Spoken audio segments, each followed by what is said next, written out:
Hello and welcome to the Business Reporter. I'm Alistair Greener and today we're going to be discussing innovation. And joining me will be Pete Maulik, who is the managing partner of Fahrenheit 212.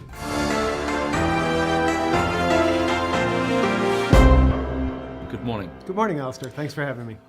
Now, we've heard this buzzword, innovation. What exactly is it? It has definitely become a buzzword. There are a host of definitions for innovation. The way that we think about it is actually very simple.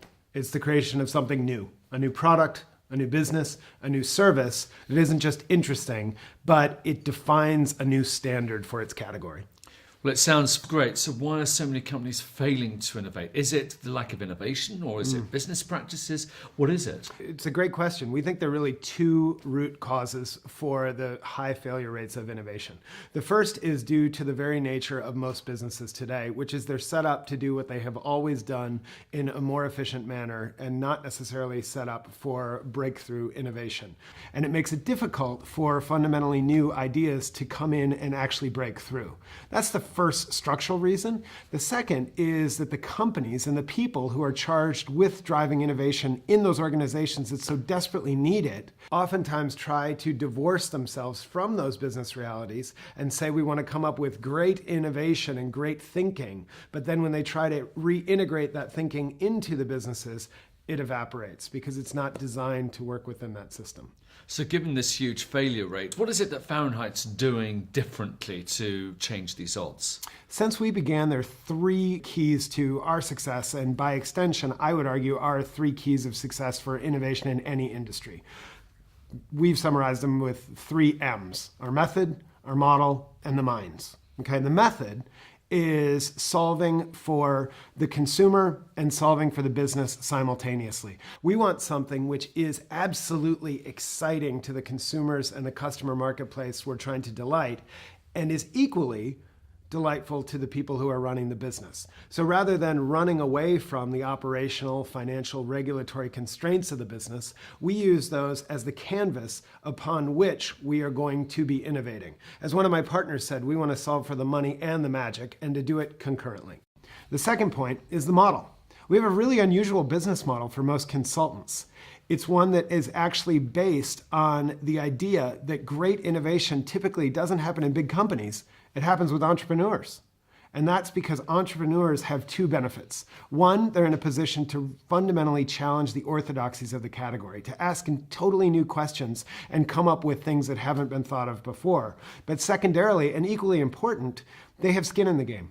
So when we began, we said, how can we create a business model which harnesses that entrepreneurial passion, approach, and focus on outcomes, and do it in a consulting approach. You mentioned the third one, the mind. How does that fit in? Yeah, the mind is actually all about the team construct that we have. And we've done quite a bit of exploration and study about what it takes to develop a team that will be best positioned to deliver the outcomes we're trying to achieve.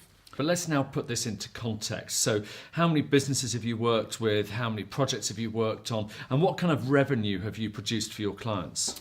In the past 10 years, we've had the opportunity to work with some absolutely amazing companies across all industries. Everything from food, technology, financial services, fashion, retail and hospitality, to consumer electronics. I believe we've worked with 60 different companies over those 10 years and have conducted between 200 and 250 projects, which have resulted in $3 billion US of revenue across those different companies. So basically what you're saying is that revenue is a measure of success. And if that's right, maybe give me some examples of how that's worked for you. Sure. It's actually fascinating the way that you asked that question. There are 2 points, and I want to address them separately. The first is the idea that revenue is the sole determinant of success for innovation. And we would actually challenge that, because while revenue is unquestionably important, growth isn't enough. Growth is essential. But what companies really want is sustainable, profitable growth. They want competitive advantage that allows them to not just come up with an interesting idea, but a means of actually separating themselves from the pack, something they can do uniquely that gives them real advantage. I think a great example of that is some work that we recently did with Samsung. Samsung is unquestionably one of the most innovative companies around the world, and they came to us with a fascinating challenge. One of their engineers had come up with a breakthrough technology which allowed them to take an LCD panel, a flat panel screen that you see in televisions, computers, etc., and actually remove the backlight from it. So what that meant was you had a screen that you could see through, yet it still projected information on that screen. The hypothesis that they had and the direction that they were pursuing was that this was going to be the future of television. Our question shifted from, can this become the future of television, to, can this become the future of glass?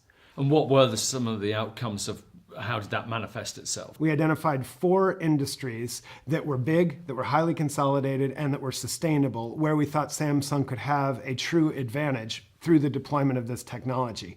The one that I think, that I love, that I think is quite interesting, is actually in every supermarket around the world.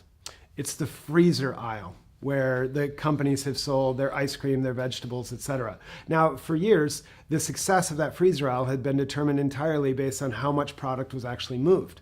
By taking the glass and bringing it to life, we were able to create new revenue and profit opportunities for the companies that were selling the products, because now the glass could be used for marketing, to showcase promotions, to provide the ways to do dynamic pricing, to actually have a fundamentally different interaction model with the consumers, would allow us to get significantly higher returns from the space that they already had in these stores.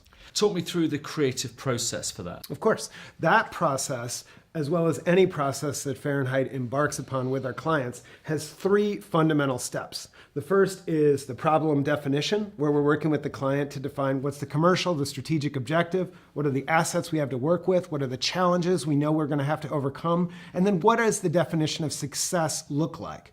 Once we've defined that, we move into the strategy stage, which is absolutely essential because far too often companies move from what's the problem I'm trying to solve to what are the actual ideas themselves. We've found that to increase your chances of success, it's essential to define not just where you could go, but where you should go.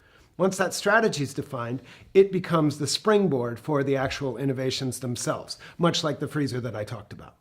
One of the things that springs to mind is that you're dealing with a very creative industry. There's going to be a lot of patents or patents, as you might call them, involved. Who actually owns them? Our clients.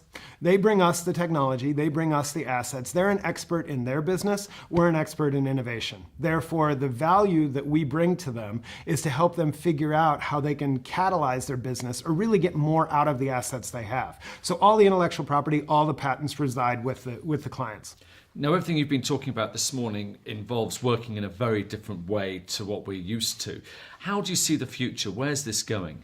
I think that the biggest change that we're going to see is people will be moving from the idea of innovation as interesting ideas into innovations which are outcomes that are essential for driving the results that their shareholders, their investors, and ultimately the people who judge the success of the business will be looking for. It's been absolutely fascinating talking to you and some really exciting times ahead. Pete Maulik from Fahrenheit 212. Thank you very much. Thank you very much. It's a pleasure.